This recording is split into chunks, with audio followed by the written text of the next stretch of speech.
નમસ્કાર મિત્રો, એકવાર ફરીથી આપ સૌનું નવ ગુજરાત એકેડમીમાં હાર્દિક સ્વાગત છે. આજે આપણે ઇતિહાસની અંદર જે ફોર્થ લેક્ચર લઈશું, જેનું નામ છે ભારતની પ્રારંભિક રાજ્ય વ્યવસ્થા. જીસીઆરટીની અંદર ધોરણ 6ની અંદર આજે ઇતિહાસ સબ્જેક્ટમાં ચોથું ચેપ્ટર છે ભારતની પ્રારંભિક રાજ્ય વ્યવસ્થા, જે આપણે લઈશું. એકદમ ઇન્ટરેસ્ટિંગ ચેપ્ટર છે મિત્રો, તમને આઈ એમ શ્યોર કે ખૂબ મજા આવશે. તો ચાલો મિત્રો શરૂ કરીએ આપણે. ભારતની પ્રારંભિક રાજ્ય વ્યવસ્થા. તો ભારતની રાજ્ય વ્યવસ્થા કેવી હતી? તો ભારતની રાજ્ય વ્યવસ્થા અલગ અલગ કાળમાં અલગ અલગ હતી. જેમ કે હાલ કેવી છે તો લોકશાહી છે, બરાબર. પહેલાં કેવી હતી તો કબીલાઈ હતી, ત્યારબાદ કેવી આવી જનપદ આવી, ત્યારબાદ મહાજનપદ આવી. એટલે અલગ અલગ રાજ્ય વ્યવસ્થા એવી રીતે વખતો વખત આવતી ગઈ. હવે જે કબીલાઈ વ્યવસ્થા હતી એમાં ઓછા લોકો હતા. ત્યારબાદ સમૂહ વધતો ગયો એટલે જનપદ બન્યું, અને એનાથી મોટો સમૂહ થયો તો મહાજનપદ, રાઈટ. એટલે એવી રીતે વિસ્તાર વધતો ગયો, લોકો વધતા ગયા. એક કબીલા હતા, બરાબર, એના કબીલા ભેગા થઈ અને જનપદ બની ગયું. ઘણા બધા જનપદ ભેગા થઈ અને મહાજનપદ બનતું ગયું. એટલે આ રીતે વખતો વખત ચેન્જ આવતા ગયા, રાઈટ. તો સૌપ્રથમ જો આપણે જોઈએ કે રાજ્ય વ્યવસ્થામાં, તો આપણે સૌપ્રથમ જોઈશું કબીલાઈ વ્યવસ્થા. તો આ જે વ્યવસ્થા હતી એ વેદકાલીન અથવા કે વૈદિક કાળમાં આ રાજ્ય વ્યવસ્થા હતી, જેના વડાને રાજન્ય કહેવામાં આવતા હતા, અને જેને ચૂંટણી દ્વારા ચૂંટવામાં આવતા હતા. એટલે આમાં કેવું હોય કબીલાઈમાં કે ઘણા બધા કેન્ડિડેટ ઊભા હોય, તો એને ચૂંટણી દ્વારા એને ચૂંટવામાં આવે, અને જેને સૌથી વધારે વોટ મળે, જે ચૂંટાઈને આવે, એને રાજન્ય કહેવામાં આવે. એટલે એના વડાને રાજન્ય કહેવામાં આવતું હતું. ઇમ્પોર્ટન્ટ છે, યાદ રાખજો. ત્યારબાદ અહીંયા સભા અને સમિતિ જેવી રાજકીય સંસ્થાઓ અસ્તિત્વમાં હતી, અને આ સમુદાયને વીસ પણ કહેવામાં આવતો હતો. એટલે આ સભા અને સમિતિ જેવી સંસ્થાઓ હતી જે આમાં રાજ્ય વ્યવસ્થામાં કામ કરતી હતી. એટલે આ પણ યાદ રાખજો, ઇમ્પોર્ટન્ટ થઈ જાય છે, રાઈટ. એટલે આ હતી કબીલાઈ વ્યવસ્થા, જેમાં એક નાનો સમૂહ હતો.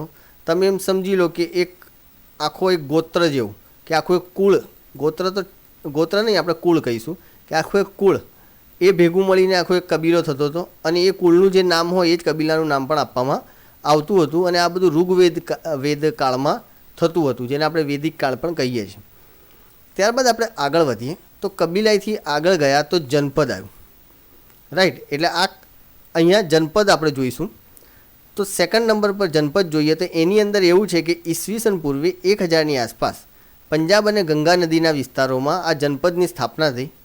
આની અંદર જનપદ એટલે કેવું કે માણસના વસવાટનું એક ક્ષેત્ર કે સ્થાન, બરાબર. એક ક્ષેત્ર હોય જેમાં માણસો વસવાટ કરતા હોય એને જનપદ કહેવામાં આવે છે.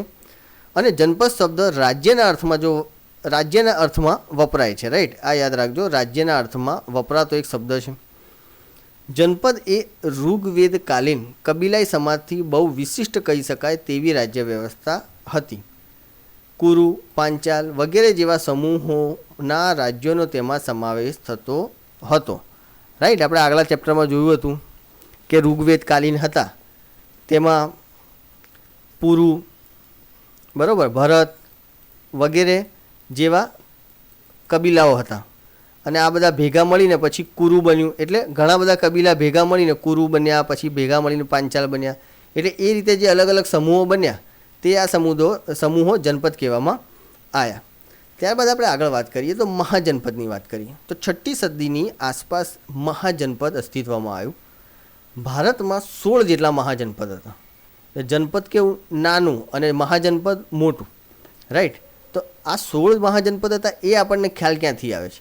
તો પાલી ભાષામાં લખાયેલ એક ગ્રંથ છે જેનું નામ છે અંગુત્તર નિકાય. એના અનુસાર અનુવેદિક કાળમાં 16 મહાજનપદ હતા, રાઈટ. યાદ રાખજો કેટલા? 16 મહાજનપદ. હવે આ જનપદ આપણે જોઈએ તો એ જનપદ છે અંગ, વજ્જી, મલ, કાશી, મગધ, કૌશલ, વત્સ, ચેદી, પાંચાલ, સુરસેન, કુરુ, અસ્મક, બરાબર. અને આ બાજુમાં બધી એની રાજધાની આપેલી છે, આ તમે અહીંયા જોઈ શકો છો, રાઈટ. ત્યારબાદ આગળ જોઈએ તો 13મું છે અવંતી, મત્સ્ય, ગાંધાર અને કંબોજ. અને એ જ જનપદ અને મહાજનપદના અહીંયા મેપમાં પણ તમે જોઈ શકો છો. હવે આ બધામાં એક અસ્મક આપણે જોઈએ, જે ફક્ત એક એવું મહાજનપદ છે જે દક્ષિણમાં આવેલું છે ગોદાવરી નદીના કિનારે. રાઈટ, યાદ રાખજો, આ ફક્ત એક જ એવું છે મહાજનપદ જે અહીંયા દક્ષિણમાં આવેલું છે ગોદાવરી નદીના કિનારે અને જેની રાજધાની થાય છે પોડન્ય. રાઈટ, એટલે કદાચ એક્ઝામમાં તમને પૂછે કે કયું એકમાત્ર રાજ્ય દક્ષિણમાં આવેલું છે, તો એ કયું એકમાત્ર મહાજનપદ દક્ષિણમાં આવેલું હતું, તો એ અસ્મક આવે. રાઈટ, હવે આ જે મહાજનપદ હતા એની બે પ્રકારની વ્યવસ્થા હતી. બરાબર, એક રાજાશાહી અને એક ગણરાજ્ય. બરાબર, રાજાશાહીમાં આપણે સૌપ્રથમ જોઈશું તો રાજાશાહી વ્યવસ્થામાં મુખ્ય કોણ હોય, તો રાજા હોય.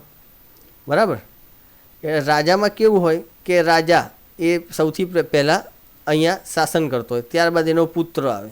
બરાબર, એના પછી એનો પુત્ર આવે, એમ વંશ બાય વંશ એનું ચાલતું જ હોય કે એના જે ફેમિલીનો હોય એ જ રાજા બને. રાઈટ, એટલે રાજાશાહી વ્યવસ્થા એવી હતી જેમાં લોકોને ચૂંટવાનો અધિકાર નહોતો. બરાબર, આમાં લોકો કોઈ ચૂંટી ના શકે. રાજા ક્રૂર પણ હોઈ શકે, રાજા સારો પણ હોય. બરાબર, એ ગમે તેવો રાજા નીકળી શકે છે, એટલે એ ડિપેન્ડ હતું રાજાઓ પર. હવે આમાં કોઈ લોકો દ્વારા કોઈને ચૂંટવામાં આવતા ન હતા. હવે આ મહાજનપદમાં જે રાજાશાહી રાજ્ય વ્યવસ્થા હતી તેમાં મુખ્ય 4 શક્તિશાળી હતી: મગધ, કોસલ, વત્સ અને અવંતી. અને સૌથી લાસ્ટમાં જે આખરે મગધ સૌથી શક્તિશાળી રાજ્ય તરીકે પ્રખ્યાત થયું. રાઈટ, તો અહીંયા હું તમને આ બતાવી દઉં કે મગધ ક્યાં આવ્યું. તો અહીંયા મગધ આવેલું છે. બરાબર, આ જોઈ લો તમે, જેની રાજધાની અહીંયા પાટલીપુત્ર છે. તમે અહીંયા જોઈ શકો છો, આ મગધ છે અને જેની રાજધાની પાટલીપુત્ર છે. રાઈટ, ત્યારબાદ આપણે આગળ વધીએ તો મગધમાં કયા કયા, મગધ તો એક એરિયા બન્યો, બરાબર, એક મહાજનપદ બન્યું, પણ એની અંદર કયા વંશે શાસન કર્યું એ આપણે હવે જોઈશું. તો મગધની અંદર હર્યક વંશે સૌપ્રથમ શાસન કર્યું હતું. બરાબર, બુદ્ધના સમયમાં મગધ સૌથી શક્તિશાળી મહાજનપદ બન્યું હતું અને આપણે જોઈએ તો સૌપ્રથમ હર્યક વંશે ત્યાં શાસન કર્યું, જેના સ્થાપક હતા બિંબિસાર. રાઈટ, ઇમ્પોર્ટન્ટ છે, યાદ રાખજો. એ સમયે મગધની રાજધાની રાજગૃહ અથવા ગિરિવ્રજ હતી, જે ગંગા અને સોન નદીના કિનારે આવેલું હતું. અહીં તમે જોઈ શકો છો, આ જો આ બિહાર બાજુ છે, એટલે આ જે છે એ જે ગંગા અને સોન નદી અહીંયાથી પસાર થાય છે અને એ જગ્યા પર આ આવેલું હતું. આનું જે રાજધાની છે એ રાજગૃહ અને એનું બીજું નામ છે ગિરિવ્રજ. ત્યારબાદ તેનો જે પુત્ર છે અજાતશત્રુ, તેણે શાસન કર્યું. એટલે સૌપ્રથમ બિંબિસાર અને ત્યારબાદ એમનો પુત્ર અજાતશત્રુએ આના પર શાસન કર્યું અને તેણે જે રાજધાની હતી એને પાટલીપુત્ર, જે હાલનું પટના કહેવામાં આવે છે, તેને રાજધાની બનાવી. આ અજાતશત્રુએ વજ્જી સંઘ સાથે યુદ્ધ કરી અને લિચ્છવીઓને હરાયા. હવે આ વજ્જી સંઘ શું હતું એ હું તમને આગળ સમજાવીશ. લિચ્છવીઓ કોણ હતા, બરાબર, એ તમને આગળ ખ્યાલ આવશે, પણ હાલ એટલું યાદ રાખજો કે કોણે વજ્જી સંઘ સાથે યુદ્ધ કર્યું હતું, તો એ હતો અજાતશત્રુ. હર્યક વંશનો હતો અજાતશત્રુ. રાઈટ, એટલે અહીંયા યાદ રાખજો, હર્યક વંશમાં સૌપ્રથમ કોણ રાજા, બિંબિસાર. ત્યારબાદ એનો પુત્ર કોણ, અજાતશત્રુ, જેણે કોને હરાયા હતા, વજ્જી સંઘના લિચ્છવીઓને. રાઈટ, અજાતશત્રુની કઈ રાજધાની, પાટલીપુત્ર, અને બિંબિસારના સમયે રાજગૃહ ગિરિરાજ. બરાબર, આઈ હોપ ક્લિયર થઈ ગયું હશે. ત્યારબાદ આગળ વધીએ તો નાગવંશ. તો હર્યક વંશ પછી નાગવંશ સત્તા પર આવ્યો અને જેમાં શિશુનાગ નામના એક બૌદ્ધ ધર્મ સાથે સંકળાયેલા રાજાનો સમાવેશ થાય છે. એટલે શિશુનાગ કરીને એક રાજા નાગવંશમાં થઈ ગયા જે બૌદ્ધ ધર્મ સાથે સંકળાયેલા હતા. ત્યારબાદ તેના પછી આવે છે ત્રીજો વંશ, નંદવંશ. નંદવંશની જે સ્થાપના કરી હતી એ મહાપગ્ન નંદ દ્વારા કરવામાં આવેલી હતી, જે એક શક્તિશાળી રાજા હતો અને આ વંશ એક શક્તિશાળી વંશ તરીકે ભારતમાં, એક શક્તિશાળી વંશ તરીકે મગધમાં આનું નામ હતું. હવે આ જે વંશ હતો, જે મહાપદ્મનંદ, જે ભારતનો સૌપ્રથમ સામ્રાજ્ય નિર્માતા ગણાય છે. રાઈટ, ઇમ્પોર્ટન્ટ છે, યાદ રાખજો, ભારતનો સૌપ્રથમ સામ્રાજ્ય નિર્માતા. તેના સમયમાં મગધ ભારતનું સૌથી શક્તિશાળી રાજ્ય બની ચૂક્યું હતું અને આ જ વંશના સમયમાં સિકંદરે ભારત પર આક્રમણ કર્યું અને તે સમયે જે મગધ હતું તેના ઉપર ધનાનંદ અથવા ધનનંદ નામના રાજા શાસન કરતો હતો. આ નંદવંશ એટલું ખતરનાક હતું કે તેનું નામ દૂર દેશો સુધી એનું નામ હતું કે સિકંદરની ફૌજ પણ આગળ વધતા ડરતી હતી. યાદ રાખજો, ઇમ્પોર્ટન્ટ છે. એટલે સિકંદરની ફૌજ હતી ને એ પણ આગળ ડરતી હતી કે ના, અહીંયા તો એવા ખતરનાક રાક્ષસો છે, એટલે અહીંયા આપણી જોડે શું હાથી હતા. અને આ મગધનું એડવાન્ટેજ, સૌથી વધારે એડવાન્ટેજ શું હતું કે મગધ જોડે બાજુમાં જે ફોરેસ્ટ હતા, જંગલો હતા, રાઈટ, ત્યાંથી એમને લાકડીઓ મળતી હતી, બરાબર. એ લાકડાના એ લોકો હથિયારો બનાવી શકતા હતા, લોખંડના હથિયારો બનાવી શકતા હતા, બાજુમાં લોખંડ બી મળી આવતું હતું તે લોકોને નજીકમાં. ત્યારબાદ એ લોકોને જે હાથીને એવું બધું પણ જંગલમાંથી મળી રહેતું હતું, એટલે ઘણા બધા મોટા મોટા હાથીઓ પણ એમને મળતા હતા. એટલે લડાઈમાં, યુદ્ધની અંદર જે સામાન જોઈએ ને એ બધો સામાન એ લોકોને મળી રહેતો હતો. અને એનો જ એડવાન્ટેજ તે લોકોને સૌથી વધુ હતો. અને જેથી દૂર દૂર સુધી એમનું નામ હતું. સિકંદરની ફોજ પણ એમનાથી આગળ વધતા ડરતી હતી. એટલે જ તો ભારતમાં આવી અને સિકંદરની ફોજ પણ આગળ વધતા ડરી. ત્યારબાદ હવે આપણે આગળ જોઈએ તો ગણરાજ્ય. આપણે રાજાશાહી જોયું સૌપ્રથમ, બરાબર. હવે આપણે સેકન્ડ નંબર પર જોઈશું ગણરાજ્ય. હવે ગણરાજ્ય શું છે? સૌપ્રથમ તો એવો પ્રશ્ન થાય. તો ગણરાજ્ય એટલે લોકો દ્વારા પ્રત્યક્ષ કે પરોક્ષ પદ્ધતિ વડે ચૂંટાયેલા વડા દ્વારા શાસિત રાજ્ય. એટલે જે લોકો છે એના દ્વારા વોટ આપી અને ચૂંટવામાં આવે, બરાબર. અને એ જ લોકો શાસન કરે. ગણનો સામાન્ય અર્થ સમૂહ થાય છે. એક કરતાં વધારે સભ્યના સંખ્યાથી ચાલતું રાજ્ય, એને આપણે ગણરાજ્ય કહી શકીએ છીએ. જેની અંદર દરેક લોકોને રાજા જેમ જ સત્તા હતી. હવે એવા ગણરાજ્ય જો આપણે જોઈએ તો વૈશાલીના લીછવીઓ, કપિલવસ્તુના શાક્યો, મિથિલાના વિદે અને કુશીનારાના મલ્લો, આ બધા ગણરાજ્યો હતા, બરાબર. યાદ રાખજો, ઇમ્પોર્ટન્ટ થઈ જાય છે. અને આ જ જે લીછવીઓને હરાયા હતા અજાતશત્રુએ, આપણે અહીંયા આગળ જોયું, આ જે લીછવીઓને હરાયા હતા કોણે? અજાતશત્રુએ. વજ્જી સંઘના લીછવીઓને હરાયા હતા. હવે અહીંયા તો વૈશાલી આપ્યું છે, તો આપણે આગળ જોઈશું કે આ વજ્જી સંઘ કઈ રીતે નામ પડ્યું. તો વૈશાલીના લીછવીઓ અને કપિલવસ્તુના શાક્યો, મિથિલાના વિદે, કુશીનારાના મલ્લો, બરાબર. આ બધા ગણરાજ્યો હતા, એ આપણે જોયું. આ પ્રકારની રાજ્ય વ્યવસ્થામાં પ્રત્યેક સભ્યને રાજા જેવો દરજ્જો આપવામાં આવતો. હવે આપણે ગણ અને સંઘ જે શબ્દ છે, આ ગણ શબ્દ એનો મતલબ જોઈ લઈએ અને સંઘનો મતલબ જોઈ લઈએ. તો ગણ એટલે ઘણા સભ્યોવાળા સમૂહ માટે વપરાતો. ગણ એટલે જૂથ અથવા સમૂહ, એવો મતલબ એનો થાય છે. અને સંઘ એટલે સંગઠન અથવા સભા. ત્યારબાદ આપણે આગળ જોઈશું વૈશાલી વજ્જી સંઘરાજ્ય, રાઈટ. તો આની અંદર શું હતું કે લીછવી, વજ્જી, જ્ઞાતૃક, વિદે, શાક્ય, મલ વગેરે બધી જાતિઓ કે જેને તમે કુળ પણ કહી શકો, તે લોકો પોતાનું રક્ષણ કરવા માટે એક સંઘ રાજ્ય સ્થાપ્યું. એટલે શું કર્યું કે આ બધા ભેગા મળી અને એક સંઘ રાજ્ય સ્થાપ્યું કે આપણે બધા તો ગણરાજ્યવાળા છીએ, બરાબર. લોકશાહી જેમ ચાલીએ છીએ, તો આપણે બધાનું એક અલગ રાજ્ય, બરાબર. રાજાશાહી નહીં, ગણ. કોઈ પણ ઊભો થઈ શકે, કોઈ પણ ચૂંટણીમાં ઊભો થઈ શકે અને કોઈ પણ જીતી શકે અને રાજ કરી શકે, રાઈટ. એટલે આમાંથી કોઈ પણ અંદર આ બધા ભેગા મળીને એક સંઘ રાજ્ય એ લોકોએ સ્થાપ્યું અને જેને વજ્જી સંઘ નામે ઓળખવામાં આવ્યું. અને આ જે લીછવીઓનું પાટનગર, આ જે સંઘ રાજ્ય હતા, એમાં મુખ્ય સ્થાન લીછવીઓનું પાટનગર વૈશાલી હતું, બરાબર. ઇમ્પોર્ટન્ટ છે, યાદ રાખજો. અને આ જ વજ્જી સંઘના લીછવીઓને જે અજાતશત્રુ છે તેણે હરાવ્યો. અને હું તમને અહીંયા વૈશાલી કહી દઉં કે વૈશાલી હતું એ આ વજ્જી મહાજનપદ છે એની રાજધાની, બરાબર, જે બિહારની અંદર આવેલી છે, રાઈટ. એટલે આઈ હોપ તમને આમાં ક્લિયર આટલું થઈ ગયું હશે. ઓકે, હવે આપણે આગળ વધીએ કે ગણરાજ્યના રાજ્ય વહીવટનું સંચાલન સભા દ્વારા થતું હતું, બરાબર. એટલે એક સભા હતી જેના દ્વારા આખું વહીવટ થતું હતું. અને કોઈ પણ એમાં કામકાજ હોય તે ગણસભામાં રજૂ થઈને બહુમત કે સર્વાનુમતે પસાર થતા હતા, બરાબર. એટલે કોઈ એકનો અધિકાર નહોતો, સર્વાનુમતે તે પસાર થતા હતા.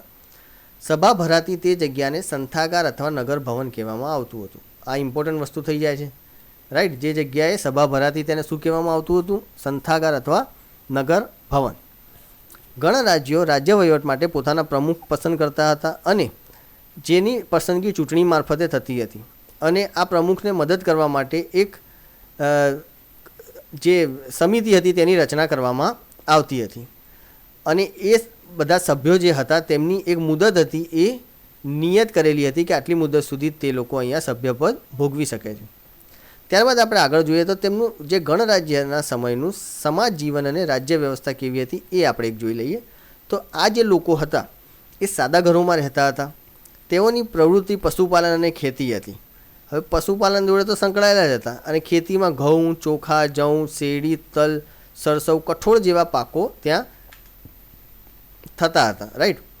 ત્યારબાદ માટીના વાસણો ત્યાં મળી આવ્યા છે, જે ભૂખરા રંગના ચિત્રિત વાસણો હતા, જેને ઘૂસર પાત્ર કહેવામાં આવે છે.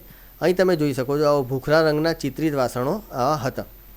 ત્યારબાદ રાજધાનીની આસપાસ કિલ્લાઓ સ્થાપવામાં આવતા હતા. એટલે શું કરે, સંરક્ષણ માટે કિલ્લા સ્થાપવામાં આવે કે કોઈ હુમલો ના કરે.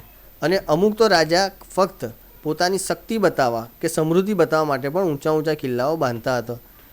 પ્રયાગરાજ અલ્હાબાદથી એક ઈંટની દિવાલ મળેલી છે, જે આશરે 2500 વર્ષ પહેલાંની ગણાય છે, બરાબર.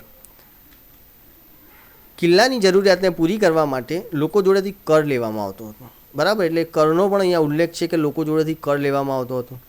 દરેક જે વર્ગ હતો એમની પાસેથી અલગ અલગ રીતે કર લેવામાં આવતો હતો. જેમ કે ખેતી, તો ખેતી પર શું હતું કે પાકનો 6ઠ્ઠો ભાગ ખેડૂતો રાજકોષમાં આપતા હતા, રાઈટ. એટલે એમનો જેટલો ટોટલ પાક થાય એમાંથી 6ઠ્ઠો ભાગ એ લોકોને આપવો પડતો હતો.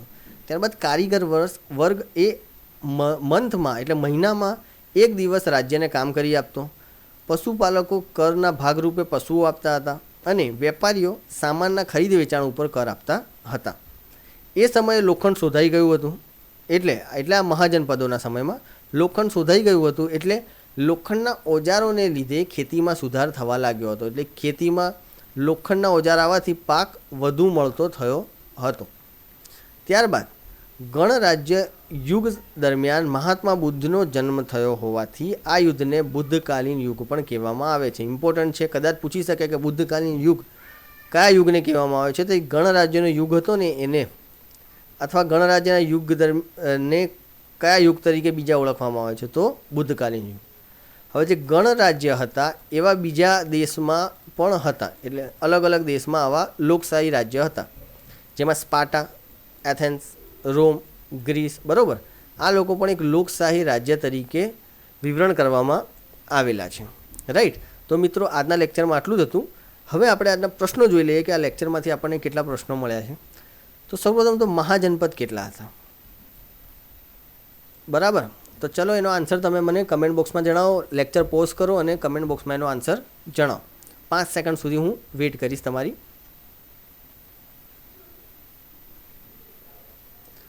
રાઈટ. તો હવે આનો આન્સર જે આવે છે એ આવે છે સી, 16 મહાજનપદ હતા. ત્યારબાદ આપણે આગળ જોઈએ કે મહાજનપદો કયા કાળમાં હતા, બરાબર. 5 સેકન્ડ સુધી આપણે વેઇટ કરીશું, તમે ત્યાર સુધી જોઈ લેજો.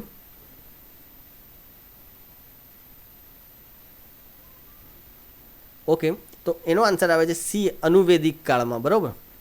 તમે લેક્ચરને પોઝ કરીને જોઈ શકો છો. એવું 5 સેકન્ડ એટલે 5 સેકન્ડમાં જોવાનું નથી. 5 સેકન્ડ હું તમને પોઝ કરવાનો ટાઈમ આપું છું, ત્યાર સુધી તમે જોઈ અને એને પછી આન્સર આપી શકો છો. નીચેના રાજ્યોમાંથી કયું રાજ્ય ગણરાજ્ય કહેવાતું હતું? મગધ, કૌશલ, વત્સ કે વૈશાલી? ચલો તમારી જોડે 5 સેકન્ડ છે.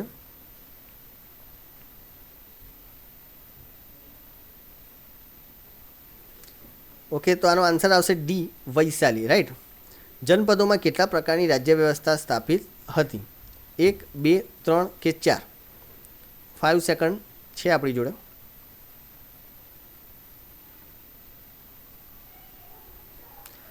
તો આપણી જોડે બી એનો આન્સર આવશે. 2 પ્રકારની રાજ્ય વ્યવસ્થા એ વખતે સ્થાપિત હતી, રાઈટ. તો આ હતા આપણા MCQs. હવે આપણે આપણો મેન્સનો એક ક્વેશ્ચન જોઈ લઈએ આ ચેપ્ટરનો, કે પ્રાચીન ભારતના ગણરાજ્યો અને આજની લોકશાહી વચ્ચેની સામ્યતા જણાવો, રાઈટ. તો તમારે એની સમાનતા મને જણાવવાની છે 100 શબ્દોમાં. તમે નીચે કમેન્ટ બોક્સમાં આનો આન્સર લખી શકો છો, બરાબર. એકબીજાના આન્સર આપણે ઇવેલ્યુએટ આના થ્રુ કરીશું ને તમારી મેન્સની તૈયારી પણ આગળની થતી રહેશે. ઓકે મિત્રો, તો આજના લેક્ચરમાં આટલું જ હતું. આઈ હોપ તમને લેક્ચર ગમ્યો હશે. નેક્સ્ટ આપણે 5th લેક્ચરમાં ફરી મળીશું. ત્યાર સુધી જય ભારત, જય હિન્દ, થેન્ક યુ.